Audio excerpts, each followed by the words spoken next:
Oh yeah, I dislike the Niners. Everybody know that. I don't like the Niners at all. They don't like us. It's just a rival. Every time we play, it's a dogfight, and that's how it is. No love at all towards them guys. I really dislike them, and we'll see them twice this year. So. Devo, I know you've had some back and forth with Aaron Donald. I don't know if that's friendly or not. Have you actually ever met Aaron Donald or talked to him? No, I haven't. Would you like to? I'm not pressed for a conversation. Now, back to the morning roast with Bonte and Shasky. Well. Both those guys are not going to be in this game on Sunday. Aaron Donald and Devo Samuel's the first time the Niners have not seen Aaron Donald in over a decade. And he's kicking the Niners' ass for many, many years, although didn't always translate on the scoreboard. But he got the one that mattered to us a lot, and that was the NFC Championship game out in 2022, in January of that year. So he got that one. Might have been his finest moment. Yeah, I mean, the final that fourth drive. quarter. Dominated, took over, a la Chris Jones. And Devo Samuel's had some monster moments against the L.A. Rams, Monday Night Football.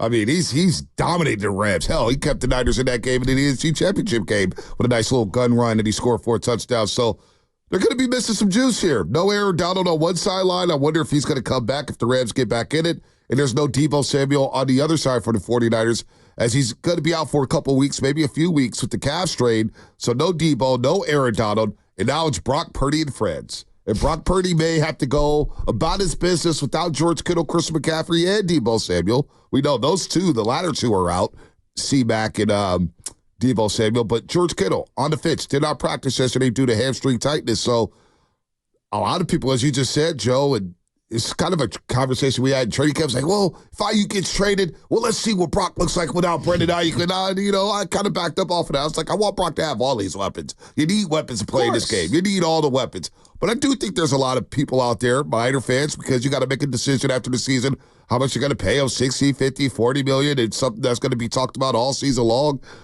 But I think there are a lot of Niner fans who are eager to see what he looks like without all his premium weapons. Think about Stafford, the guy they're going up against. How many Lions fans who caped up for Stafford were like, I just want to see what he looks like in a better, more well-run organization? Yeah. Right? Like, we do this all the time. We do this all the time.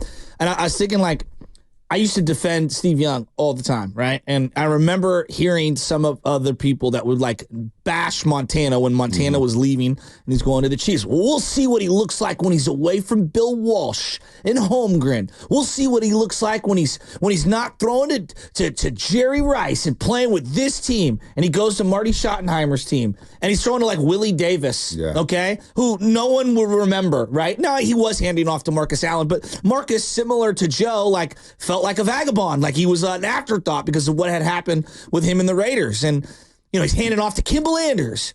But it also proved, like, Joe was special. Yeah. Joe could do it with just about anybody. Yep. When Tom Brady left Bill Belichick, how many people were asking, like, can he do it away from Belichick? Can he do it away from McDaniels and not be in that system? Now, he had great personnel in Tampa Bay, but it was the Tampa Bay Bucks who were known for just being dysfunctional and mediocre. So I think that we do this in sports all the time. And we ask these questions all the time. And I think it's fair to fascinate. Now, is it optimal? No, it's optimal to have 5 studs out there that you're handing off to and throwing to. But there is a part of me that's fascinated to see what it looks like. And I think that you can gain a lot of respect if you're on the outside of the Brock Purdy. I think he's really, really good circle. Let's say you're on the outside and you're skeptical. Can he win you over this weekend? So let me throw a hypothetical then. What if the Niners win, I don't know, 17-16? He throws a pick, he throws 1 touchdown, throws for about 190 yards. How are people going to feel about that? Just win, right? Isn't that the ultimate? Yeah, but to your point, there's also the Brock Purdy scoreboard. So are people going to say, boy, he struggled without his weapons. Boy, you can't give this guy all the money. I think you just got to find a way to win, even if it's ugly. Because we've gained a lot of respect on quarterback. For example, the other night, Caleb Williams, they lost to the Texans. Right. They didn't look great offensively at all. He got pounded. And I came walking away from that game going, that guy's really tough. I don't know how good he's going to be, but I respect him. He came out and I gained more respect for the individual. So No, it doesn't always happen, but there are times where it can look really ugly and somehow you come away having more respect for the individual. Well, that's kind of where I fall here. I don't really care what Brock Purdy's numbers look like. I'm not looking to see, I'm not going to get any extra excitement knowing that, oh, boy, Brock Purdy, boy, he's got to go out there without Ayuk. I'm eager to see this, man. I want to see him prove that he's a really good quarterback. I actually worry a little bit thinking, boy, knowing that if George Kittle doesn't play, then the Rams and their defense, and let me look at their defensive coordinator, Mr. Shula here, Chris Shula, part of Shula lineage. If Shula's always been in the NFL, feels like forever, they're always going to be a Shula. But what is he going to do with Brandon Ayuk here? It's always going to be a Shula. What are they going to do with Brandon Ayuk? Now that you got Brandon Ayuk, will they double Ayuk? Will they bracket Jennings? How do they play this here defensively? Because if you do take away Ayuk, because I think the bigger spotlight, our YouTube poll question right now, YouTube poll question is, who's got the bigger spotlight out there, Brandon Ayuk or Brock Purdy? I think if Purdy struggles, you can make the excuse for him that he didn't have C-Mac. He didn't have Debo. He didn't have George Kittle. The run game wasn't effective. You put too much on his plate. They took away his number one wide receiver. I actually think the spotlight is bigger on number 11, Brandon Ayuk, to prove that, hey, I'm a bona fide number one.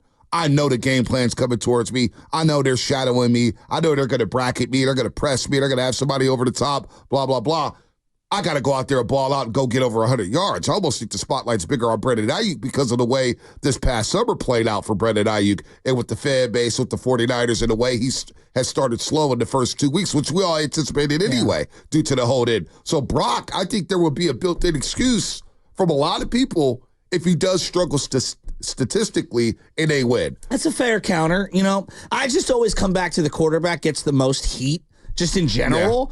Yeah. But where Ayuk is currently with the fan base in terms of approval rating, it's not high. There are a lot of people waiting for that man's downfall. So I don't deny you on that. I think about some ugly wins where we felt really good about a quarterback, and I go back to the Jimmy Garoppolo Pittsburgh Steeler game at home where you always say, like, Tomlin came walking across like, you got a quarterback. Yeah, and it was an ugly game. Yeah. I think it was like a 13-12 or... It was nasty. It was 5 turnovers. Yeah, it was hard hitting. It wasn't clean. It was bad. But you walked away from that game going, I think we got something here, right? 3-0. 3-0. So I think Purdy has a long enough resume that proves that when they're at full strength, he's pretty freaking good. Now you got to check one of those boxes of, can you find a way to win one when the chips are really down against you? But here's the deal. You say that quarterback always gets the most heat. And I agree with that. Typically. Because, typically, right? Because week 2, coming off the Minnesota loss, who got the most heat coming off that Minnesota loss? I think Shanahan, because of the way they got outcoached. Shanahan got all the heat. Yeah. Shanahan got all. Hell, Brock Purdy threw 2 picks in Minnesota last year in the fourth quarter. And we used concussion gate. Oh, he was concussed. Yeah, I don't think everyone, but a majority, because even David Lombardi, who I respect as a journalist, I do respect him. I know we make fun of him sometimes, but I respect the hell out of Lombardi. He does his work. He does his research. He puts in the work. He does. You cannot take that away from him. David Lombardi from SF Standard.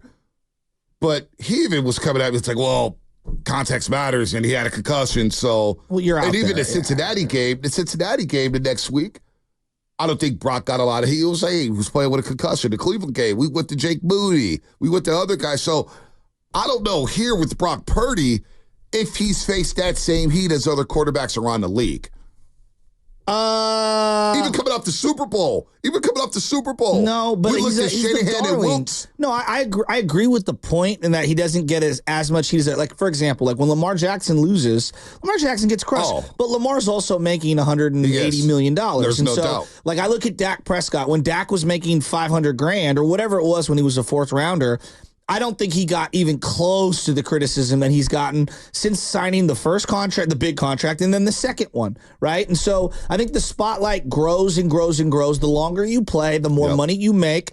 How many year after year maybe disappointments that you have, like Josh Allen right now. Like Josh Allen, there's a light on him. And good or bad, when he wins, there's style points. Because of how much he makes and because of how many, good players they've had to say goodbye to afford that roster. So, yeah, I do believe that to an extent, Purdy has been sheltered from certain criticism.